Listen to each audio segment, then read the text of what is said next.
Alam nyo ba na may revolusyon sa Pilipinas na tumagal na mahigit 85 years? Ito ang kwento ni Francisco Dagohoy sa Bohol, o mas kilala sa tawag na Dagohoy Revolt. Noong 1744, nag-alsa siya laban sa mga Kastila dahil sa pang-aapi at kawalan ng hustisya. Isa raw na pari ang pumatay sa kapatid niya at doon nagsimula ang apoy ng galit at determinasyon. Hindi lang basta gera o labanan ang nangyari sa revolusyon ni Dagohoy.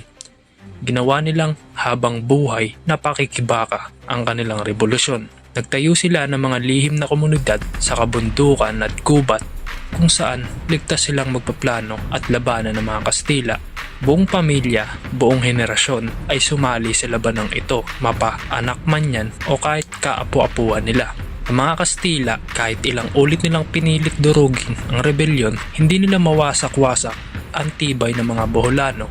May mga digmaan, may taktika sa gubat, may lihim na pag-aatake. Lahat ng ito ay ginawa para mapanatili ang kalayaan kahit sa ilalim ng kolonya ng pamahalaang Espanya. At tumagal ito na mahigit 85 years hanggang sa namatay si Dagohoy ay patuloy nila itong itinutuloy. Kaya kung iniisip nyo na ang laban para sa hustisya ay mahirap, tandaan natin na si Dagohoy at ang 85 years na taong revolusyon ng Bohol ay isang inspirasyon na kahit gaano katagal ang laban, ang Pilipino ay hindi sumusuko.